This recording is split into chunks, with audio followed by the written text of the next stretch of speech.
Selamat pagi, jemaat yang dikasihi oleh Tuhan kita Yesus Kristus.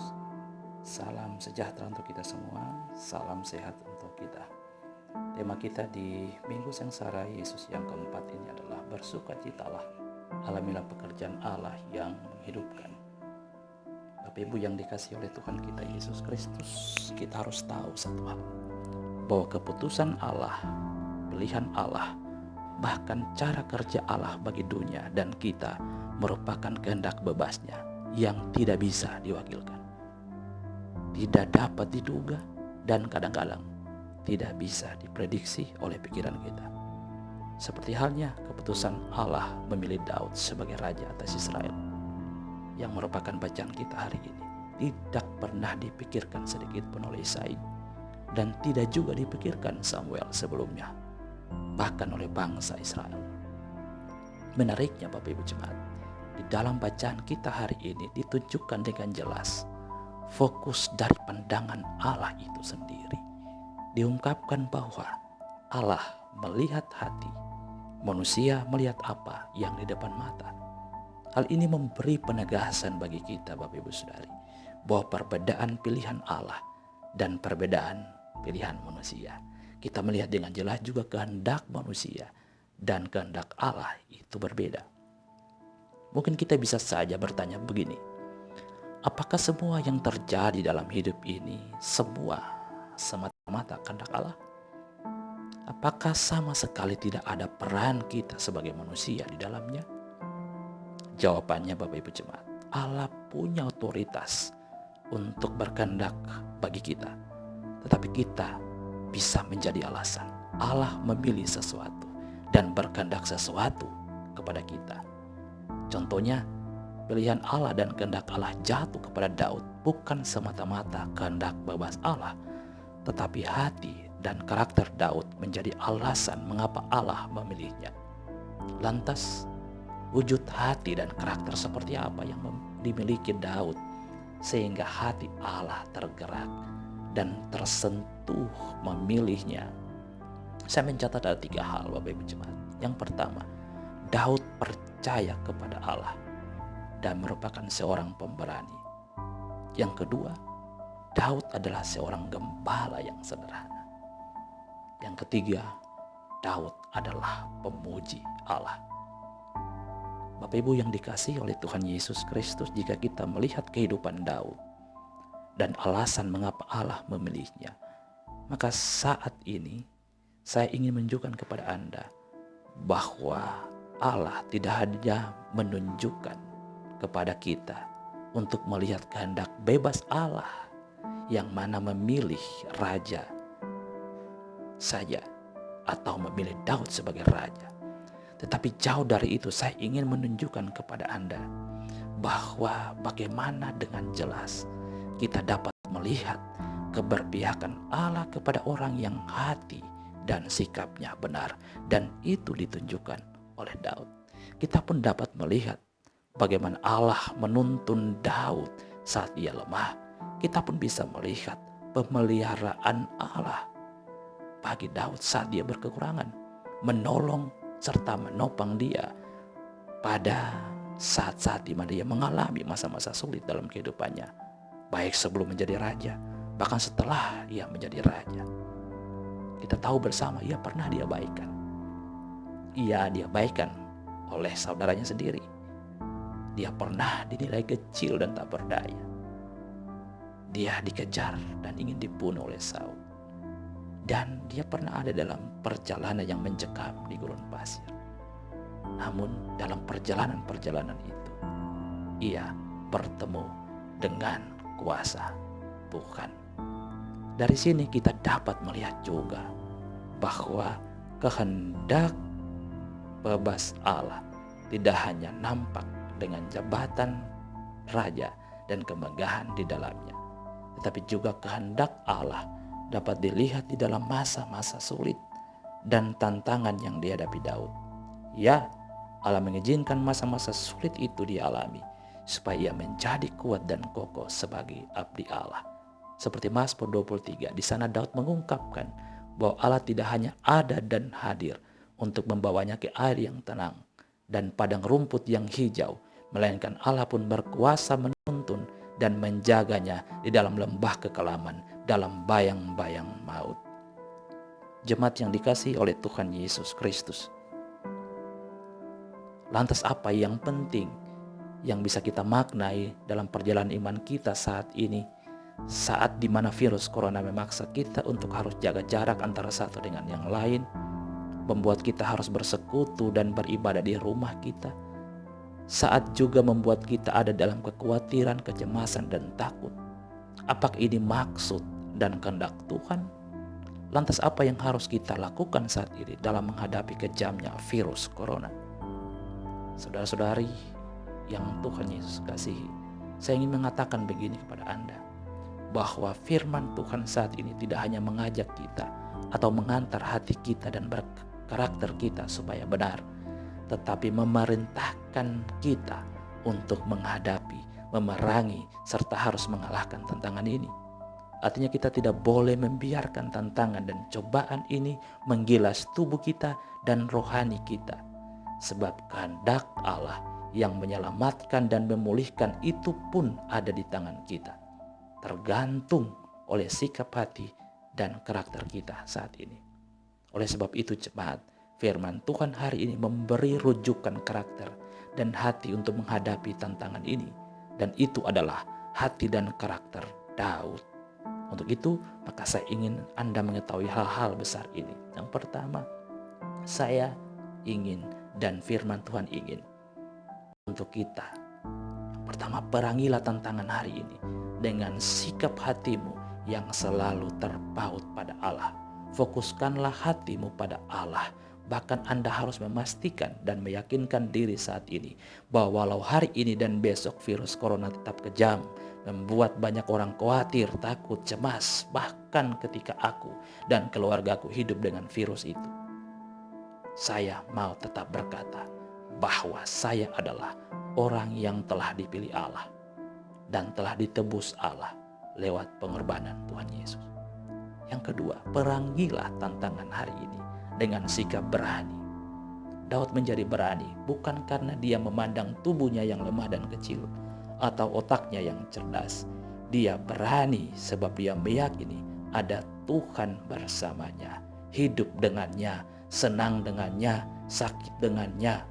Meyakini bahwa ada Tuhan di sini bersamaku, bersama keluargaku, bersama sakit yang kuderita, akan membuat kita merasa besar dan bertenaga, merasa semua akan baik-baik saja. Akhirnya jemaat, perangilah tantangan hari ini dengan pujian. Apapun yang terjadi hari ini, gelap gulita dunia ini pun, dan jika besok masih gelap, aku mau tetap memuji Tuhan. Aku percaya ada cahaya Tuhan nantinya. Aku percaya bahwa cahaya Tuhan itu dinyatakan Tuhan lewat kesetiaan dan pengorbanan para dokter dan para medis yang dipersiapkan Tuhan dengan pengetahuannya untuk mengarahkan kita. Adapun kebijakan-kebijakan pemerintah yang kita yakini dipersiapkan Tuhan untuk memastikan kita semua terlindungi dan terawat. Ya, ada banyak alasan yang membuat kita harus memuji Tuhan hari ini. Ungkapan memuji Tuhan ini, saudari, bukan sikap yang tidak ingin peduli dengan para korban yang meninggal akibat virus ini. Tetapi sungguh pujian ini menjadi kesempatan, saat ini menjadi kesempatan kita untuk berbagi kekuatan dan kasih bagi mereka. Apalagi yang patut disyukuri jemaat, sadar atau tidak, kamu tidak akan bisa mengelak bahwa sekarang jarak antara dirimu dan keluargamu semakin dekat. Jarak antara dirimu dengan Tuhan semakin dekat. Jadi sekarang saya mau katakan, bersukacitalah, bersukacitalah. Ada Tuhan yang bersedia memulihkan kita dan memenangkan kita. Amin. Mari Bapak Ibu Jemaat, kita menyatu hati dan kita bawa pergumulan kita di dalam doa syafaat. Dan doa ini nanti kita akan akhiri dengan berkat Tuhan. Mari kita berdoa. Engkau Allah yang besar, Allah yang menguasai hidup ini. Allah juga yang merencanakan kebaikan kepada kami. Allah yang kami sembah dan kami percaya di dalam Yesus Kristus yang adalah Tuhan dan Juru Selamat kami. Kami datang kepadamu Tuhan di dalam doa kami di saat ini. Tetapi kami sadar bahwa kami adalah orang-orang yang berdosa. Kami minta dengan penuh kerendahan hati Engkau mengampuni segala salah dan dosa kami. Dan kami mengaku di hadapan-Mu bahwa kami hanya mampu untuk meminta saat Engkau mengampuni kami. Bapa, di dalam nama Yesus, Engkau adalah pemelihara hidup kami.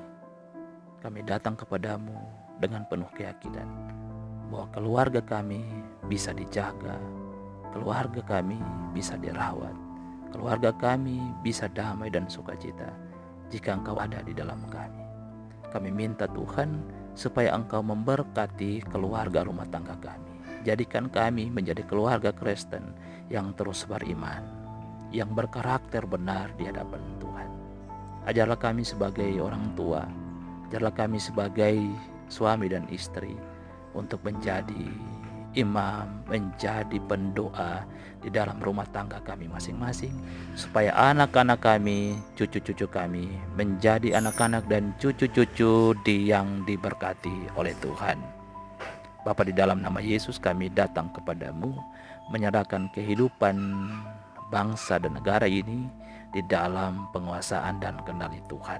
Kami mau percaya, kami mau meyakini jika Tuhan terlibat di dalam seluruh kebijakan pemerintah kami, maka semua keputusan-keputusan yang mereka ambil untuk bangsa dan negara ini, terlebih khusus keputusan yang mereka ambil untuk menangani virus corona yang sementara mewabah di bangsa ini, itu akan menjadi keputusan-Mu Tuhan untuk memberi pemulihan bagi bangsa ini, bahkan bagi kami. Bapa, di dalam nama Yesus kami minta juga supaya Engkau memberkati para dokter, para medis, rumah sakit yang menangani pasien COVID-19. Biarlah mereka selalu diberi kekuatan, diberi kesehatan, mereka diberi berkat dan sukacita dari Tuhan. Mereka meninggalkan suami, meninggalkan istri, meninggalkan anak-anak, meninggalkan cucu untuk pelayanan ini. Untuk itu Bapa, kami minta padamu dengan penuh kerendahan hati, Engkau menjaga mereka, Engkau melindungi mereka, Engkau membentengi mereka dengan kuat kuasa dari-Mu, supaya mereka tetap terjaga. Bapa, di dalam nama Yesus kami berdoa bagi semua pasien COVID-19. Kami minta supaya Tuhan beri mereka kesabaran, Tuhan berikan mereka iman yang lebih, Tuhan beri mereka sukacita, Tuhan beri mereka keberanian supaya mereka tidak kalah di dalam pertarungan ini, tetapi mereka menjadi anak-anak Tuhan, agen-agen dan pahlawan bagi kami untuk membuktikan bahwa sesungguhnya kekuatan Tuhan, kekuatan di dalam diri mereka yang telah Tuhan beri, itu bisa menjadi obat manjur untuk memerangi virus ini. Bapa, di dalam nama Yesus, untuk keluarga-keluarga yang ditinggalkan orang yang dikasihi karena virus ini, biarlah Tuhan Engkau menghibur mereka, Engkau memberi mereka sukacita, karena hanya Engkau yang bisa melakukan itu bagi mereka. Bapa, di dalam nama Yesus, terima kasih untuk kebaikan-Mu. Walaupun hari ini kami beribadah di rumah, tetapi makna persekutuan dengan Tuhan tidak akan berkurang sedikit pun Tuhan.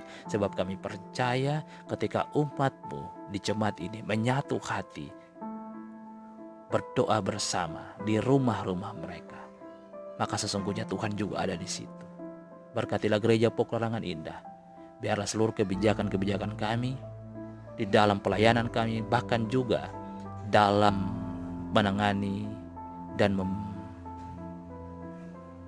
membentuk satu pola yang baru dalam mencegah virus corona ini masuk dalam persekutuan kami.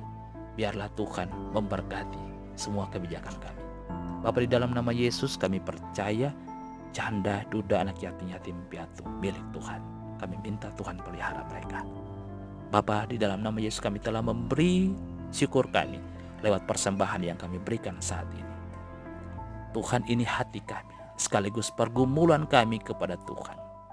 Kami minta supaya Tuhan terima persembahan kami ini. Dan Engkau bukalah tingkap-tingkap berkat-Mu, supaya selalu ada saja berkat-berkat-Mu yang Engkau curahkan dalam rumah tangga kami. Supaya di meja makan kami ada berkat-Mu, di pemberdaharaan kami ada berkat-Mu, hingga kami tidak berkekurangan. Terima kasih Bapa di sorga, ini doa kami, ini syukur kami, ini permohonan kami yang kami naikkan di dalam iman percaya kami kepada Engkau, Tuhan Allah yang hidup, Allah dalam Yesus Kristus yang telah berkorban, telah disiksa, telah mati, bahkan bangkit untuk memberi kami pemulihan, memberi kami kemenangan. Terima kasih Tuhan, kami naikkan doa ini kepadamu dalam kerendahan hati. Kami minta juga Engkau rentangkanlah tangan-Mu yang penuh kuasa itu di atas kami, dan Engkau memberkati kami. Tuhan adalah penjagamu, Ia berada di sebelah tangan kananmu. Jangan takut matahari dan bulan, dan tantangan apapun tidak akan menyakitimu pada waktu siang maupun pada waktu malam. Tuhan akan menjagamu dari segala macam kecelakaan. Ia akan menjaga nyawamu. Tuhan akan menjaga keluar masukmu dari sekarang sampai selama-lamanya. Amin. Tuhan memberkati kita semua.